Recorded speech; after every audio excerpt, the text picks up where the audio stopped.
ফিরআউনের লাশ নিয়ে প্রথম যখন আবিষ্কৃত হয় সেটা 18 শতকের দিকে, 1800 থেকে 1900 শতকের দিকে যখন এই লাশটা নিয়ে আবিষ্কার করা হয়। আবিষ্কার করার পর একদল বিজ্ঞানী এই লাশটা নিয়ে গবেষণা করেছিল এর মৃত্যুর আসল কারণ জানার জন্য। তার মধ্যে একজন ছিলেন ডক্টর মরিস বুকাইলি। তিনি ফ্রান্সে গিয়ে এই লাশটা নিয়ে পুরো গবেষণা করেছিলেন।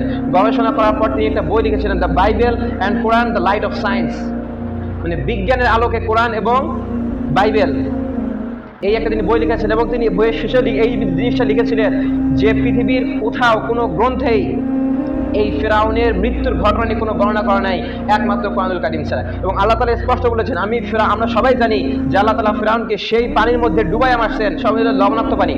এবং যখন ফিরআউনের লাশটা নিয়ে গবেষণা করা হয়, বিজ্ঞানীরা তার ফুসফুস চেক করছেন সে কত বছর আগে। এবং আল্লাহ তাআলা এটাও বলছেন যে তোমার ফিরআউনের লাশ কখনো কোনো পোকামাকড় খাবে না, কখনো কোনো মাটি ভোগ করবে না, কখনো কোনো জন্তু তাকে আক্রমণ করবে না, এবং কিয়ামত পর্যন্ত সংরক্ষিত থাকবে। যখন তার ফুসফুস নিয়ে গবেষণা করা হয়, ফুসফুসের ভিতরে বিজ্ঞানীরা সার্চ করে দেখলো যে সেখানে লবণাক্ত পানি পাওয়া গেছে।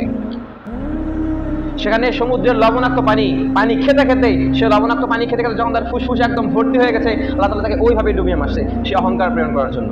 আল্লাহ তাআলা এই জন্যই বলছেন যে পৃথিবীতে যে সকল জাতি ধ্বংস হয়েছে তার মধ্যে অধিকাংশই তারা অহংকার পোষণ করে চলতো।